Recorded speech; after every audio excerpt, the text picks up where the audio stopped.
All right, Kevin back with you for another episode of the $1 Million Relationships Podcast. And today I am here with Robert Allen. Robert, welcome, and thank you so much for taking the time to have this conversation today. Oh, great to be here. And I'll tell you, you and I were talking a little bit before we started recording, and found out, we have a mutual friend in Joe Polish that goes way back, and that, in fact, that's how I first heard of you. And I got your internet marketing book. That was I'm trying to think. That was like, I don't know, 2004, 2005, something like that. What was that? Multiple streams of internet marketing? Was it that one? Yes. And well, that's so out of date now, you can't believe it. I know, right? Yeah. Well, things change a little bit on the internet. And so like every second. And this is really interesting because you and I got connected because I interviewed a while back. I interviewed Greg Paulos for this, and then Greg afterwards was like, Kevin, he's like, will you get me the recording, because I want to share it with Robert, because you were the one that he honored.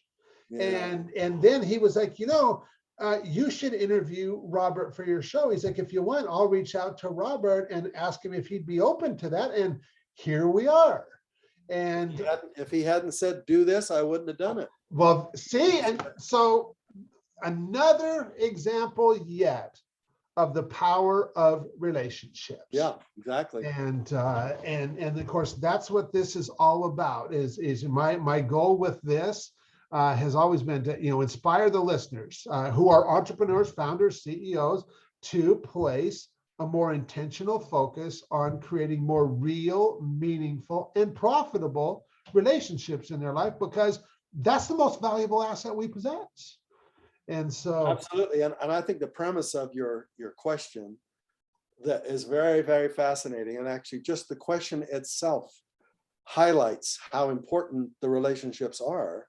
So that's why I was very excited to ponder the question that you raised. It's a very deep question. Well, very good. That does my heart good, knowing that it caused you to think that much. So I really appreciate you sharing that. Well, I'll tell you what. So let's start by giving everybody a little bit of context on who Robert Allen is. So why don't we just kind of, I'll turn it over to you to let you share a little bit about, what you do, who you serve, what motivates you to do what you do, and just kind of, let everybody know, who is Robert Allen? Well, Robert is an author. When I introduce myself, I'm going to say I'm a #1 New York Times bestselling author. There's certain things you've done in your life, you want to put that on your resume, and that's going to go to the top of my resume. Just below, husband of 45 years to my wonderful wife, Daryl, father to my 3 wonderful children, Aaron, Hunter, and Amay. And then below that, it would be #1 New York Times bestseller. And then below that would be entrepreneur. And then below that would, we go to the lot. So my first book was Nothing Down, How to Buy Real Estate with Little or No Money Down. And that's the all-time best-selling hardcover in real estate. Wow. #1 million copy bestseller in the world. Creating Wealth was also #1 New York Times bestseller, million copy bestseller. Reached lots of people. And what you learn is that sometimes a book is the question that you're asking. And what is the question you asked me is, what's the one person who you met that because of that one person influenced all the rest of your life, and that where you are today you would not be if that person hadn't intersected somehow in your life. Well, the same thing goes with books. And so the books for me were Think and Grow Rich. That one was a profound book for me. So I didn't ever meet Napoleon Hill, but that book kind of opened up my mind to lots of opportunities. And if you talk to most entrepreneurs, millionaire entrepreneurs, they'll tell you that book is in their library. Maybe it's been the first book in their library. Mm-hmm. So when I'm an author, I'm inspired by not just the fact that I wrote the book, but that people come up to me and they say, your book changed my life. And I go, no, I was a catalyst. You did the work. You did all the risk. You took the risk. You did it. Man, I can't tell you. you did the 99%. My book was just the 1%, but it was the spark. It was a spark. So I'll take credit for that. But then Multiple Streams of Income, also a 1 million copy bestseller, huge bestseller around the world. 10 ways of making multiple streams of residual streams of income. Big bestseller. 1 Minute Millionaire with Mark Victor Hansen. Also, they're probably my favorite book because it's two-sided. It's 2 books in one. It's a fiction story here, nonfiction over here. How a woman needs to make $1 million in 90 days to save her kids. How you would do it. How would you make $1 million in 90 days if you absolutely had to? So it's a revolutionary book because it's never been a fiction book and a nonfiction book in the same book. So I'm an author. That's what I do. When you change somebody's life, you change a generation of lives. And for me, the real estate was fun. I used it to take me to financial freedom, but I don't do a lot of real estate anymore, although I'll teach it to anybody who wants to learn it. But for me, I do my information stuff. That's my song. That's the song I sing. And I sing that song to anybody who wants to listen. I'm singing to your audience right now. That's right. I'm saying you can be financially free. You can have a better life. You can do whatever you put your mind to do. And my subject has been money predominantly, but whatever you set your mind to do, you can do. And so I'll sing that to whatever audience. And just like Celine Dion will probably never finish singing, she'll probably sing for the rest of her life. Mm-hmm. I'm going to sing this song for the rest of my life too. There's just no retirement when you've found your purpose. Yeah. You find your purpose, then you just live your purpose every day. So today I'm 74 years old. I'm going to continue to move this rock down the road as long as they give me a strength to kick it, right? Yep. Very good. Wow. Well, you're right. You have impacted millions and millions of lives through the written word. And it's really amazing to think about that. And I can only imagine how gratifying it is to have people coming up to you on a regular basis, just sharing, wow, Robert, I want to tell you my story and how my life has changed because of what you've done. And it's what's even more embarrassing actually when they come up to tell me, and they'll tell me what they did with the information I gave them, and I realize they did 10 times better than I did as their teacher. Like, whoa, you did that? I can't believe it. Anyway, it's very humbling, and it's very, very, very gratifying. Let's put it that way. Yeah. Okay, so let's shift gears just a little bit, and I'm going to reiterate the question for the benefit of the listeners. So have you ever been introduced to a person that completely changed the course of your life or your business, so much so that much of what you have today would not be possible if not for this person? And I am just really excited to give you the opportunity to share your story, your experience around this, and honor somebody who's had such a profound impact on your life and on your business. Yeah, thank you for that. And as I shared before we got on the call, that's an extremely difficult question, because every mentor who comes into your life at that moment is the person who opens up doors to you that you could not have entered if they hadn't said, open this door. And then you enter that bigger room, and then there's another mentor across the room, maybe opening you into another door, into a whole bigger space that you would never have known if the first person had opened that other first door to you. And then you enter this bigger room, and then there's another mentor at the far end of that room that opens you up into an even bigger space. And so you have to give credit to every one of those people along the way. Obviously my father is going to be the one that I'm going to say opened me up to a bigger room because of who he was. He's just a solid, honest, ethical, loving man who raised me, because on the day I was born, my mother died. And when she died, he had to raise me and my other two siblings. And he had to be the mother and the father. And he was very good at that and did not remarry, but just continued to teach me the things that only fathers can teach. And we would go, fishing. I was raised in Southern Alberta, so a park very close to our home was Waterton International Peace Park, Waterton Glacier International Peace Park. And so we would go fishing. And I thought my dad was the greatest fisherman on the planet. And I was so proud to emulate him. And yet, as soon as I got older, I asked him, when was the last time you went fishing? And he went, well, I just haven't been fishing lately. And I'm thinking, how strange is that? What's the deal?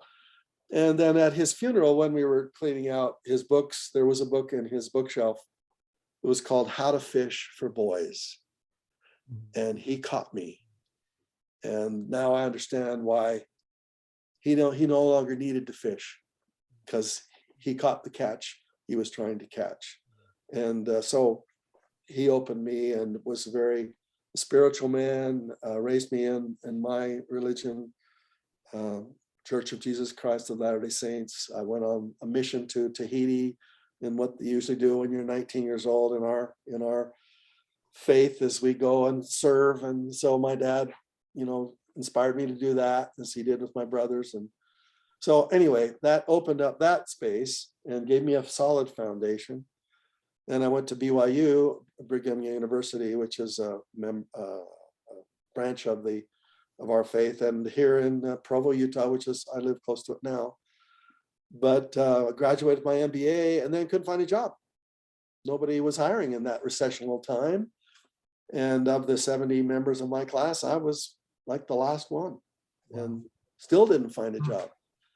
And I had read this book, Think and Grow Rich, as I mentioned earlier. And then I'd read another book. It was on my brother-in-law's bookshelf, who died at 42 of brain tumor. And I was looking at his bookshelf, and there was a book called How I Turned $1,000 into $1 million in Real Estate in My Spare Time by William Nickerson.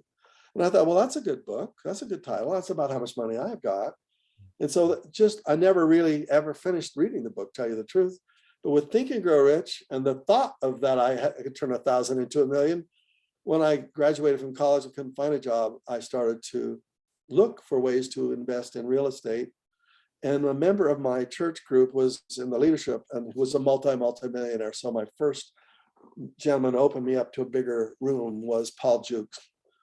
And Paul was a wonderful man. I said, I want to be like him, because he not only was a multi-millionaire, but he was also very humble, very grounded.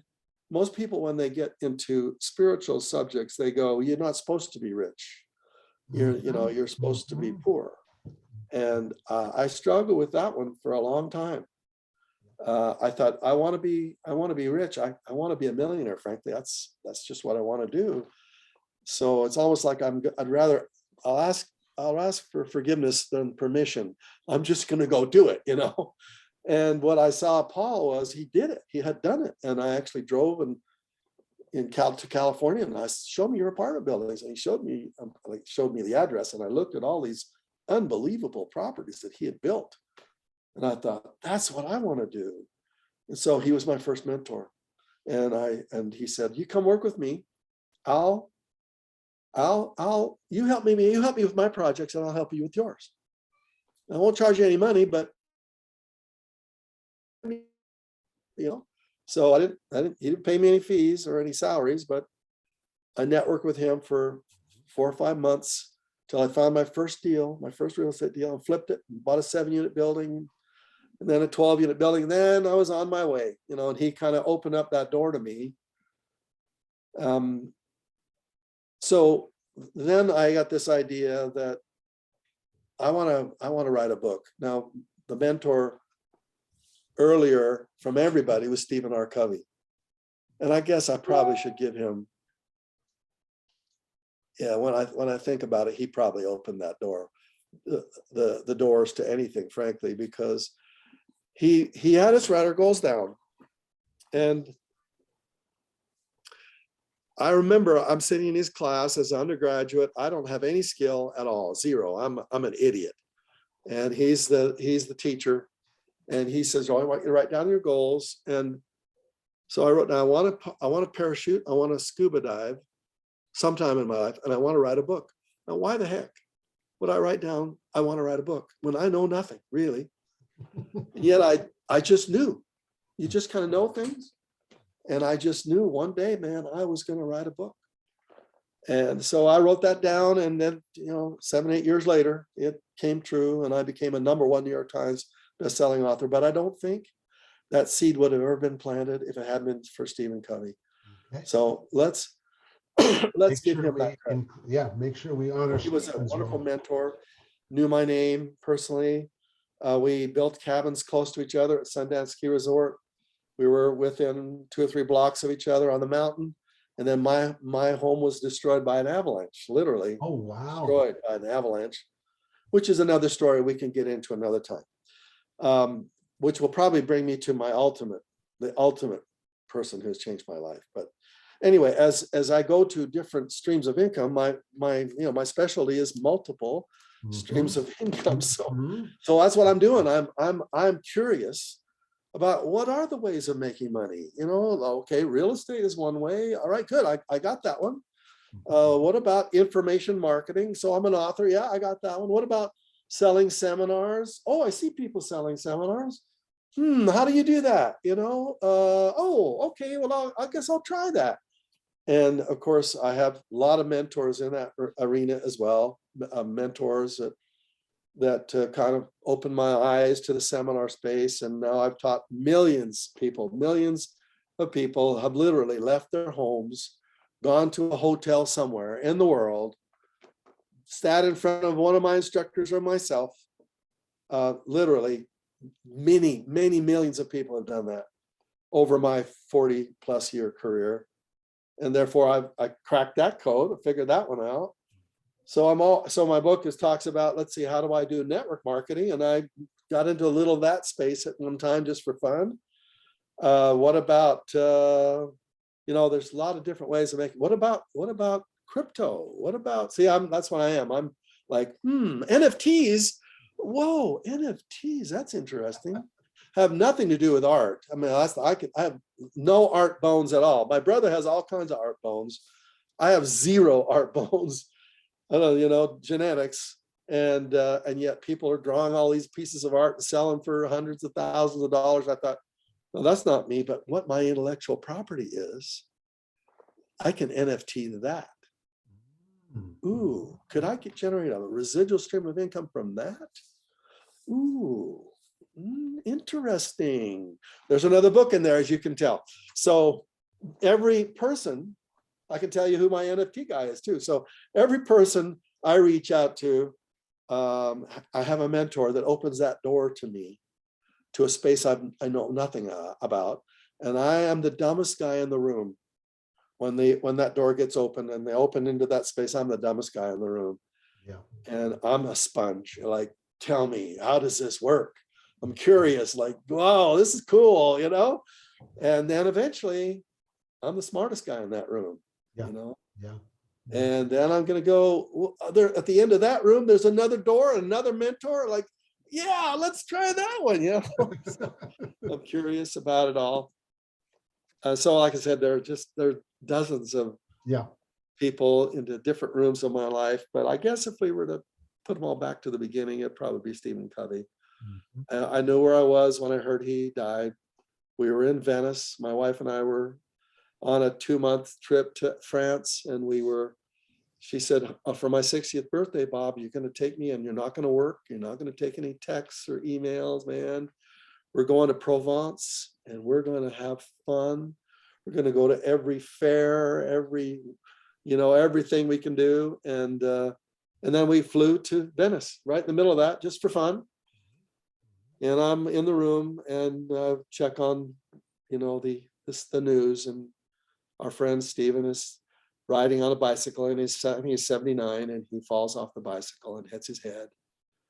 And a few weeks later, he's gone. Boy, did he change the world. Oh my gosh. Yeah. 7 Habits of Highly Effective People. 30 million people. 30 million people. And I'm proud to have had a little slice of that, of some of that success. You know, he hired away my marketing man to be his marketing guy. When Okay. I was really at the peak of my career, Covey pulled my marketing guy away, Greg Link, and Greg was wonderful and amazing. And I certainly think he did the right thing. And certainly Covey and all of his team, everybody gets credit for it. But I get a little tiny credit when I see that that success. But so I'm going to give that to Covey. I am. Mhm. And then of course, we don't give credit where credit is due. When you succeed, sudden money is very dangerous because it goes to your head, and you can see it happening with all these sports figures who get sudden money almost immediately, and they get 20, 30 million bucks dumped in their laps. And of course, at the beginning of my career, that happened with my #1 bestsellers, you know, $million checks just flowing in. That they stopped, by the way. But when they come, you think they'll go on forever. Just one of the illusions, which is a lie. And you start thinking you're invisible, that you're the smartest guy on the planet. And you have to constantly be the dumbest guy in the room. Really, that's the purpose of life, is just to be always humble and looking and searching, right? Yeah. So we built this beautiful, magnificent mansion in the Sundance Ski Resort, and it got destroyed by an avalanche. And we had leveraged it to buy a lot of other real estate. And then the insurance company wouldn't pay because there's a little clause in the contract that they wouldn't pay for an avalanche or an act of God, which was ridiculous. And Wow. eventually we sued them, and we eventually got a little bit, just a little bit, not the full amount. We just got a little bit. But during the 2 or 3 years while we're fighting, the bank called the loan, and we owe $1.7 million, and they collect everything I got and essentially drive me into bankruptcy. Now, it's a very profound, horrible, terrible, rotten, thank God that happened to me experience. Yes, it was hard, and we had to start again from zero with millions in debt. But I'm the guy that I'm famous for doing this crazy challenge. Send me to any city, take away my wallet, give me a $100 bill, and in 72 hours, I'll buy an excellent piece of real estate using none of my own money. And the LA Times saw my ad in their LA Times paper, a big full-page ad saying, bragging about what I could do. And they said, okay, we take you up on your challenge. And they flew me to San Francisco, and they took away my wallet. And with an LA Times reporter watching every move for the next 3 days, and I bought not one, but 7 properties, and gave the reporter $20 back in change. You try living in San Francisco on $80, let alone buying 7 properties. Yeah, right. And so I was trying to prove that wealth is not money. Yeah. That wealth is not the external stuff you see. Wealth, that is the symptom. You know, that's the result of the wealth. The wealth is always inside you. It's the banker thinks it's cash and credit and cash flow and collateral. But inside you is where all that money comes from. It comes from your courage, your commitment, and your clarity, and your creativity, and your chutzpah, and all the other internal C words that all come from inside you. And therefore, I wanted to show to the world and to myself, really, can I start with absolutely nothing? Can I start with nothing that nobody thinks is possible? And I pulled it off. It was, boy, talk about stress. But then I pulled it off, and then I started teaching it to everybody around the world. And then guess what happened to me? I lost it all. And all I had left was what was inside, and a terrible credit rating, and all kinds of debt, and no cash and no cash flow, and none of the things that make wealth happen, right? So I had to start all over again from scratch, and that's when my friend came to become the ultimate friend. I went into my closet when we moved to California, in the home that we rented, because I couldn't afford to buy anything. And I fell on my face in the closet, and I said, God, I am such an idiot. I had so much, and it is gone, and I'm worthless. And I have no idea what I'm going to do for the rest of my life, because I had this fame and now I don't even dare show my face, right? And I had a very, very profound experience in that closet that day, because I know I don't believe in God anymore. I know that he knows my name, and I know he loves me for who I am and not what I own, right? And I knew that eventually I got this sense of peace that I would eventually come out of it. Although I felt like the heaviest weight on my shoulders when I went into that closet, I felt like I was carrying the world on my shoulders. And it just burned off. I just felt so light. And I came out of there going, I don't know how we're going to do this, but we're going to dig ourselves out somehow. And then it seemed like things just started to materialize, in the strangest way. I tell the story of, I heard a joke once from a fellow who said, this preacher is driving down the road in this farm country, and he sees this beautiful crop, beautiful billowing waves of ripe grain, and he sees the farmer there, and he stops and he gets out of his car and he waves at the farmer. Let me ask you, he says, Mr. Farmer, this is a beautiful crop you and the Lord here have together. And the farmer said, well, you should have seen it when the farmer had, when the Lord had it all by himself.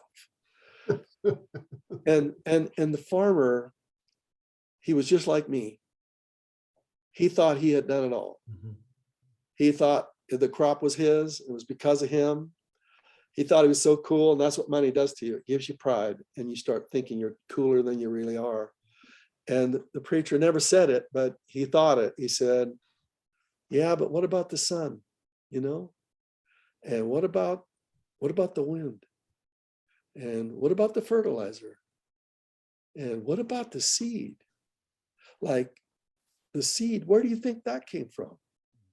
Like, I did 99% of what you see here. And you're taking 100% of the credit when you only deserve 1%.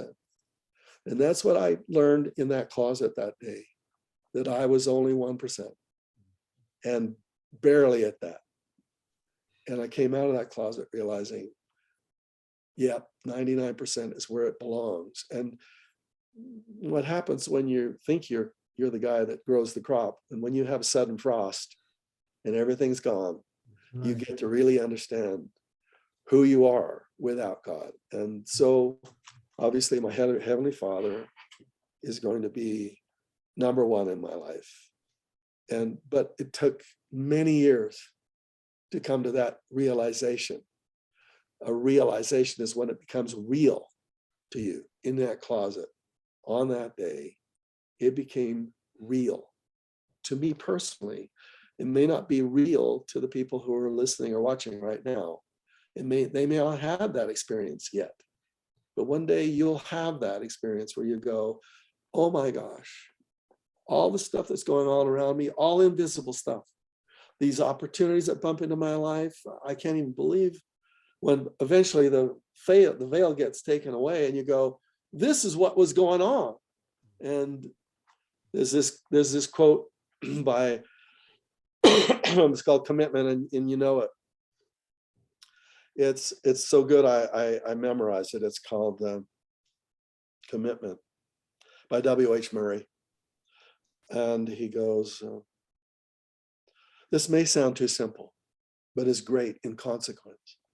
Until one is committed, there is hesitancy, the chance to draw back, always ineffectiveness. Concerning all acts of initiative and creation, there is one elementary truth, the ignorance of which kills countless plans and something, countless ideas and splendid plans. That until one is committed, that once one is committed, then providence moves too. All sorts of things occur that would not otherwise have occurred. A whole stream of events issues from the decision, raising in one's favor all manner of unforeseen incidents and meetings and material assistance, which no man could have dreamt would have come his way. I've learned a deep respect for one of Goethe's couplets, whatever you dream you can, or hope you can, begin it. Greatness has a commitment in it. And so the bottom line is, once you commit, then providence with a capital P moves too. And all sorts of invisible things start happening. And in my life, that has absolutely been true. But it took me many, many years and a lot of stupidity and a lot of false pride to finally come to that realization. And I hope I never forget it, because it's a lesson I never want to learn, because it cost me $10 million to learn that lesson. And it was the best investment I ever made. Wow. Sometimes you meet somebody and they share things, and I'll tell you, I'm just sitting here the whole time, Robert, thinking, dang, he's talking right to me. So personally, I just want to thank you from the bottom of my heart. I just really appreciate what you shared, and I am sure that when this gets released, that there's going to be other people that are going to feel the same exact way. So thank you for that. Thank you for that. For anybody listening to this and is going, man, Kev, that Robert guy is pretty awesome. How can they find out more about what you're working on? How can they get in touch with you? What's the best way for them to do that? RobertAllen.com. Okay, there. And you go there, opt in, you'll get a free copy of Think and Grow Rich, the audio version I recorded in my own voice, because I love that book so much, and I give it to anybody who goes there. It's my gift. The old full audio is all recorded, all the many, many hours of Think and Grow Rich, and the digital version of the 1937 edition. You get to read what Napoleon Hill really wrote, not the cleaned up version for the 2000s. They take out all the stuff, all the good stuff, really. And then you just left it with, hey, we just came out of the Depression when he wrote that book. And, the reason it's become the all-time best-selling self-help book in the history of the world, Think and Grow Rich, because he was meant to write that book. He was meant to write it. He wrote it when he lost everything, when there was nothing left in his life. And he moved into an apartment in Hell's Kitchen with his son and his son's new wife. And he wrote Think and Grow Rich from absolutely nothing. Wow. Wow. And nobody knows that story, very few do. And yet when you read Think and Grow Rich, this is how he came out of it. And he did come out of it. Mm-hmm. And eventually became more famous because of it. But anyway, thanks. RobertAllen.com. All right. Perfect. Well, Robert, I want to thank you so much for taking the time to have this conversation today. I really appreciate it. And thank you again. See you, everybody. God bless. Have a great day. Make it good. Life is good. Right. That's right. Life is good. Life is good.